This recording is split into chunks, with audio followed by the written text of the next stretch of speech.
এবং শুধু আমি বা সাকিব ভাই না, এখানে বিদেশিরা মিমকে দেখেছেন, পূজা চেরি, পরিমণি, যারা যারা আছেন আমাদের সাথে সবগুলো আর্টিস্ট আমাদের সাথে একসাথে খেলা দেখতে যাবে, একসাথে হাতে হাত ধরে দেখা যাবে। আমরা প্রতিটা ম্যাচ দেখবো, যেদিনে আমাদের ম্যাচ থাকবে ইনশাল্লাহ ঢাকা ক্যাপিটালস। গতকাল সাকিব ভাই নিজে এটার ওপেনিং করলেন। এটা হচ্ছে বোনাস পাওয়া ক্রিকেটারদের জন্য। হার্লেন হচ্ছে বাংলাদেশের সবচেয়ে জনপ্রিয় অথেন্টিক কসমেটিক্স ব্র্যান্ড। তো সেই শোরুমটার ওপেন করে এবং অ্যাজ এ হার্লেনের একজন প্রতিনিধি হিসেবে আমার তো ভীষণ ভালো লাগছে এবং আশা করছি হার্লেন আজকে বাংলাদেশের প্রতিটা জেলায় জেলায় ছড়িয়ে যাচ্ছে।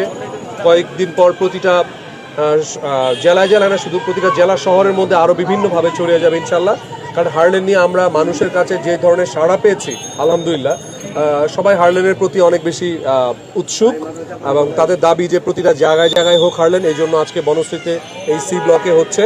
আর একটা ছোট্ট ঘোষণা দিয়ে দিতে চাই, এই বনশ্রীতে যে হার্লেন থেকে সামনে পুজোর উৎসব আছে, এছাড়া আমাদের ঈদ উৎসব আছে, অনেক উৎসব আছে। যেই কাস্টমার যে যত বেশি শপিং করবে তার জন্য স্পেশাল আমাদের সাথে ডিনার করবে, আমাদের সাথে বিভিন্ন প্রোগ্রামে যাবে ইনশাল্লাহ। আমরা সেই ব্যবস্থাও করবো আস্তে আস্তে। সো কাস্টমাররা শুধু কেনাকাটাই করবে না, তাদের জন্য বিভিন্ন ডিসকাউন্ট আমরা অফার দিই সবসময়। স্টার সেলিব্রিটিদের সাথে তাদের ডিনার, অনেক কিছু আছে ব্যবস্থা আসলে।